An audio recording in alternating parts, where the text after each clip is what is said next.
సౌదంలో ఉండాలి.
स्मृति परेड बाजू शस्त्र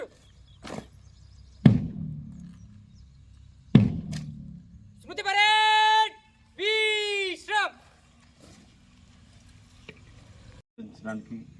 విధి నిర్వహణలో నూతన ఉత్సాహాన్ని స్ఫూర్తిని నింపడమే పోలీసుల అమరవీరుల సంస్కరణ దినం జరుపుకోవడంలో ప్రధాన ఉద్దేశం. అక్టోబర్ 21 అంటే పోలీసుల అమరవీరుల దినం. 1959 చైనా దురాక్రమణం భారత సైన్యం సమర్థవంతంగా తిప్పికొట్టిన రోజు ఇది. ఈ సమరంలో ఎంతోమంది సైనికులు అమరులయ్యారు. ఆ రోజును పునరుద్ధరించుకుంటూ విధి నిర్వహణలో ఆసుబాసులు పోలీసులు యోధుల త్యాగాలు స్మరించుకుందాం. దేశ సరిహద్దులు సైనికులు అమరులైన రోజు ఇది.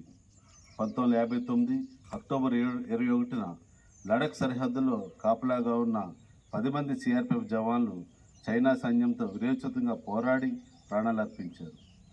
వారి స్మృతి చిహ్నంగా జరుపుకుంటున్న ఈ అమరవీరుల సంస్కరణకు నేటితో సరిగ్గా 66 ఏళ్ళు. పోలీస్ అమరవీరుల సంస్కరణ దినం ప్రతి సంవత్సరం అక్టోబర్ 21న జరుపుకుంటాం.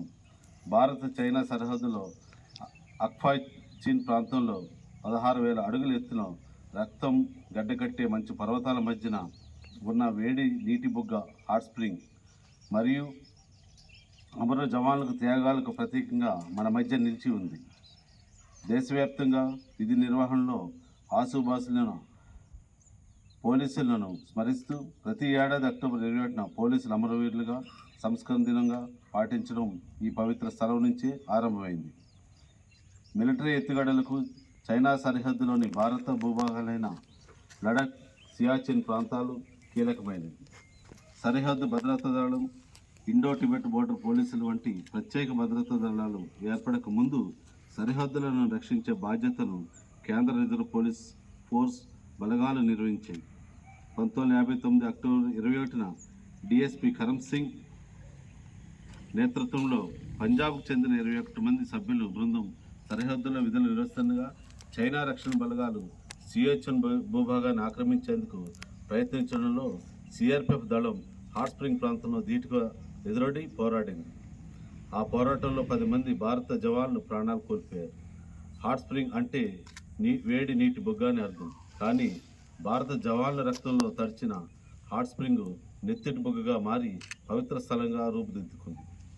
ప్రతి ఏడాది అన్ని రాష్ట్రాల పోలీసులతో కూడిన బృందం ఈ పవిత్ర స్థలాన్ని సందర్శించి నివాళులు అర్పించడం ఆనవాయితీ.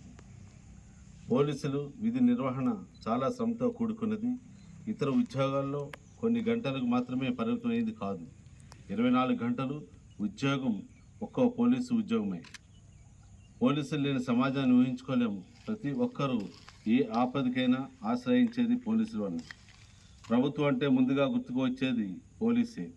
అన్ని పరిస్థితుల్లోనూ అన్ని వేళల్లో పోలీసులు ముందుంటారు. సంపన్నుడు మొదలు సామాన్యుడి వరకు ప్రతి ఒక్కరూ ప్రతి అవసరాన్ని సాయంగా కోరేది పోలీసుని. దండెత్తి వచ్చే శత్రువుల నుంచి దేశాన్ని కాపాడేవారు సైనిక జవాన్లైతే అంతర్గత శత్రువుల నుంచి ప్రజలను కాపాడి భద్రతకు భరోసా ఇచ్చేది, సామాజిక ఆస్తులను రక్షించేది పోలీసు. శాంతి భద్రతలను అదుపులో పెట్టడం, నేరగాళ్లను నియంత్రించడం పోలీసుల కర్తవ్యం. అంతర్గత భద్రతను కాపాడే పనిలో పోలీసులు ప్రాణాలు సైతం అర్పిస్తున్నారు. జై హింద్.